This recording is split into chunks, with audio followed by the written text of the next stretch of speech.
Hello everyone. Hey, welcome to this new video. In today's video lesson, we are going to be solving equations that include parentheses and variables on both sides. So we're going to take a look at how to solve them, whether they have variables on both sides and include parentheses or not. So let's jump right in with this first example that we're going to do.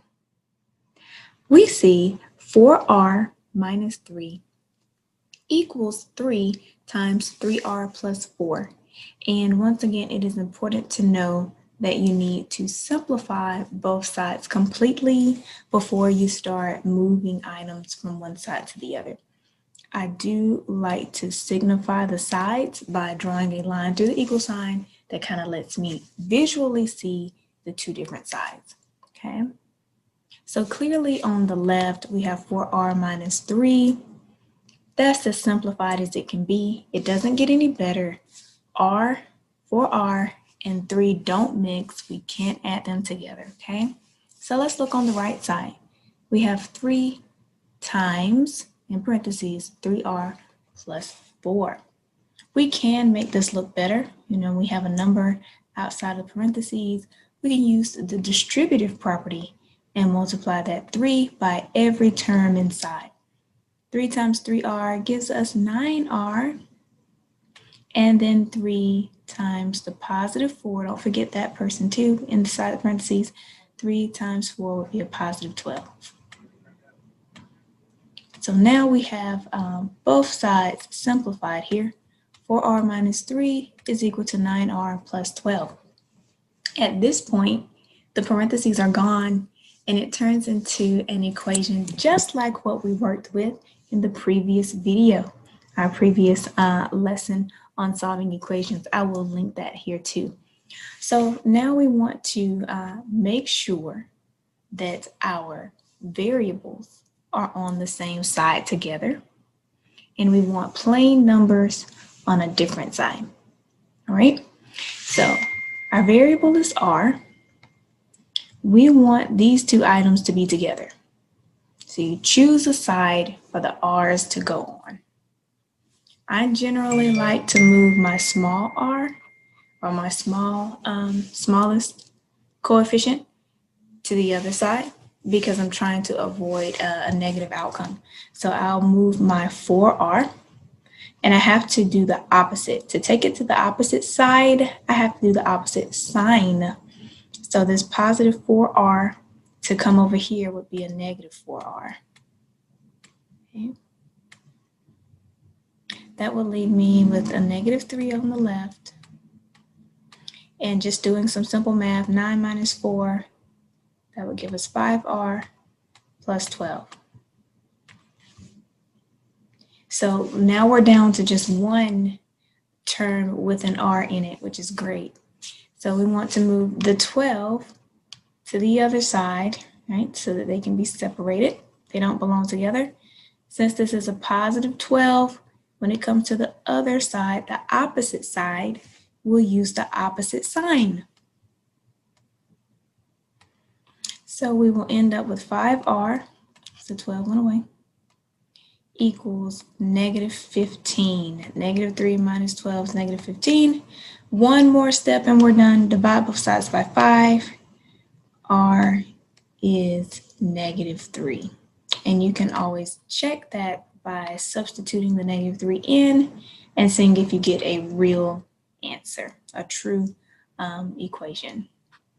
So that's example 1. Let's do another one. Example 2 says 3 times 6 minus f, in parentheses, minus 4 is equal to 3f minus 4. And we can see our variable is f. We're solving for it. But I do like to separate my two different sides. Okay.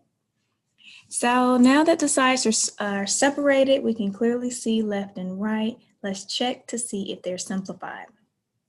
When I look on the left, there's a lot going on here. 3 parentheses 6 minus f parentheses, there's a lot going on. So that's not simplified. Let's go ahead and simplify the part with the parentheses we use distributive property to do that. So 3 times 6, 18. 3 times a negative f gives you negative 3f. And then, of course, you're just bringing down the minus 4. And that looks better, but it's still not all the way simplified, because once it's truly simplified, I should have one term with a variable and just one number. One term with a variable and one number. That's not the case here. I have two numbers and one term with a variable. So let's combine 18 minus 4. 18 minus 4 will give us 14 minus 3f. Okay, equals 3f minus 4. Now let's check. One number, one with a variable. One with the variable, one number. So both sides are now simplified. At this point, we want to bring the variables together on one side. We choose a side for our variables to go on. Okay. And remember, I said I like to move my small one. So I'm going to take this negative 3f to this side. I want my variables to be on the right. So opposite side, opposite sign.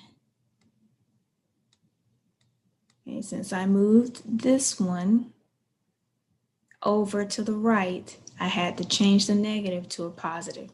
When I take it over, it's no longer here anymore. So 14 equals 3f, 3f gives me 6f minus 4.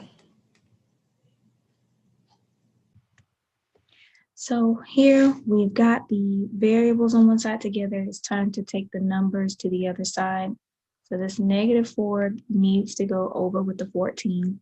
Remember, opposite side, opposite sign. So we do want to make that a positive 4. And then it went away, okay? 14 and 4 is 18. 18 equals 6f. We divide both sides by 6 so that f can be completely isolated, and f is equal to positive 3. You can check your solution. That is example 2. For example 3, we see we have parentheses actually on both sides of the equation this time. And so we are still going to treat it the same way, simplify each side completely. That means we're down to one term with a variable and one term that's just a plain number. Once we get to that point, we know each side is simplified. So let's go ahead and distribute to get rid of the parentheses. 6 times negative 2g is negative 12g. Don't forget, 6 times negative 1 would be negative 6. Always remember to multiply by any other terms in the parentheses as well.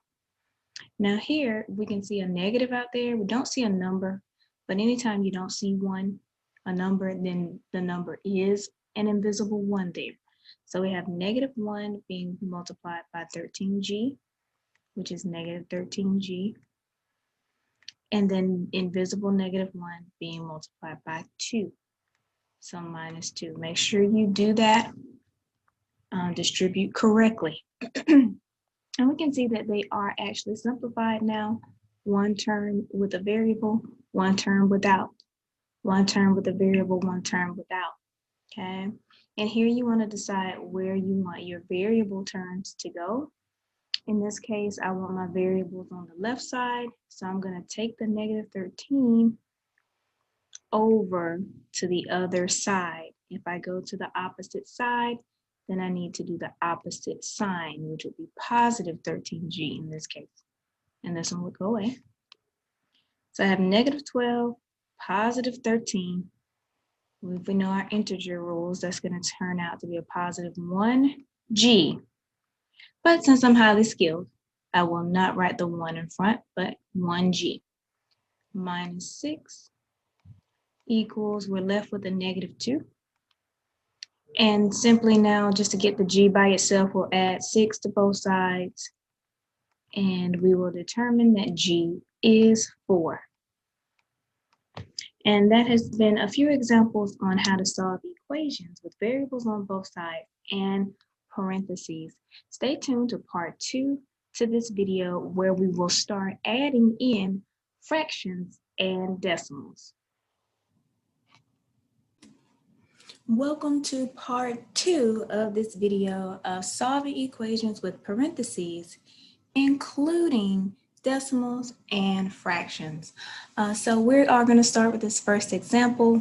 12g equals 12 times 2/3 g minus 1 plus 11. And starting off the same way we've been doing, guys, is just visually separating the two sides.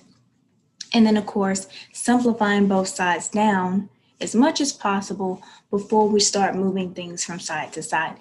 And we can see here 12g all alone on the left side is completely simplified. So the left is done. Let's take a look at the right. One thing I notice here, guys, is a fraction.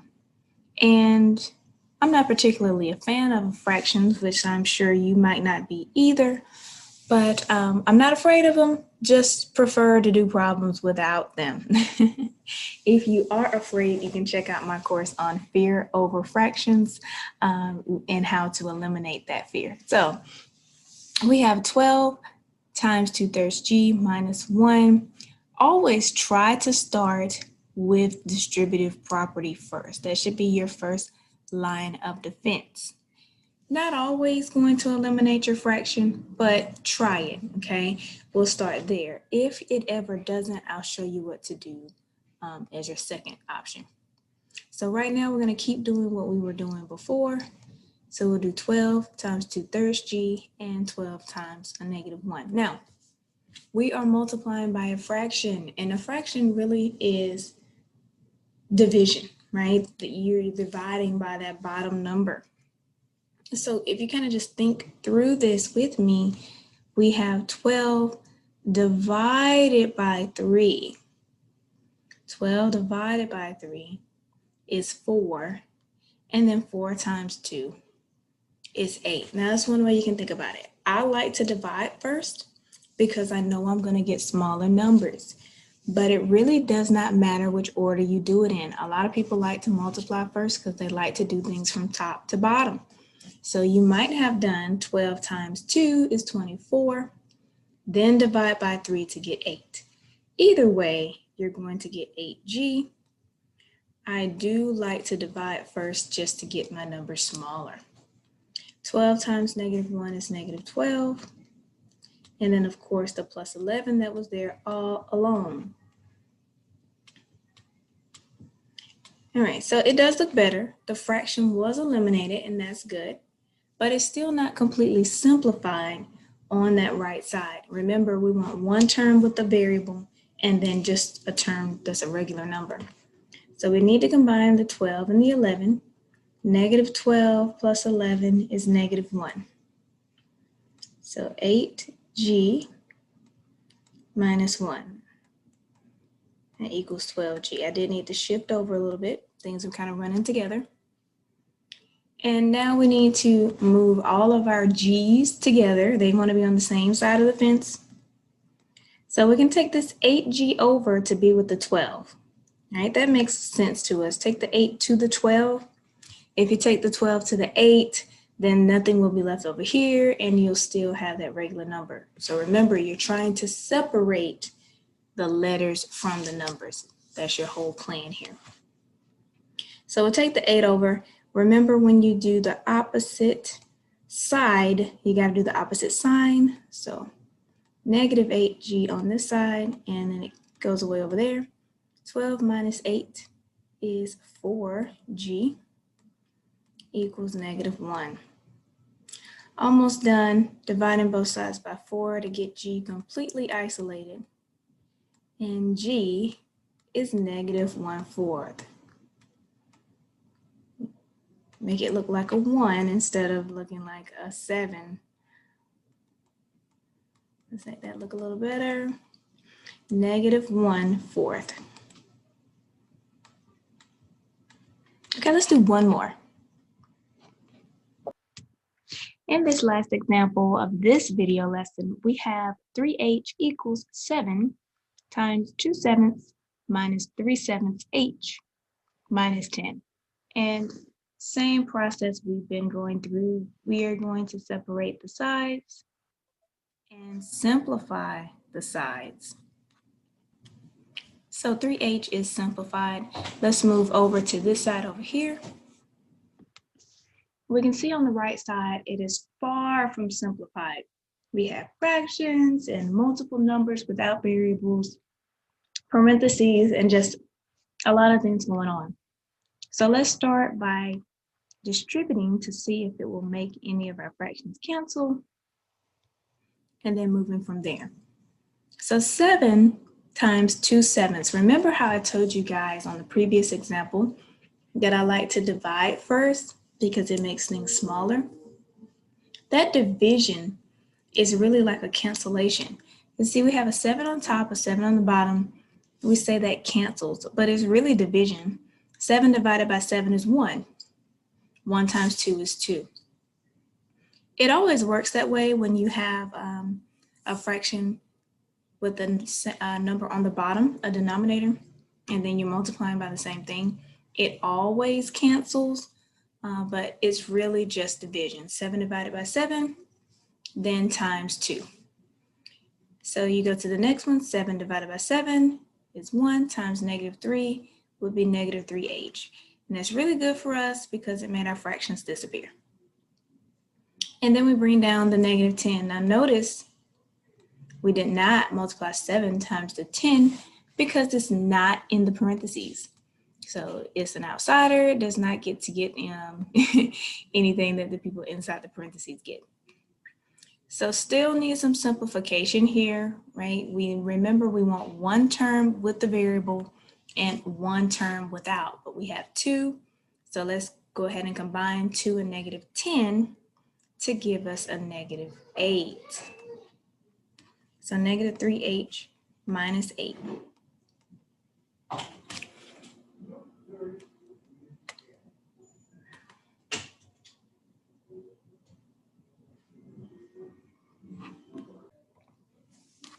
So now both sides are simplified.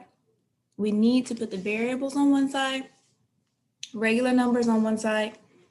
I suggest we move our variables to the left this time. So -3h will go over, opposite side, opposite sign, which means it's going to become a positive 3h and goes away here. 3h is 6h, and we're left with a -8 over there. I'll bring it down here so to be in line. So 6h equals -8. Of course, we need to get h alone by dividing both sides by 6.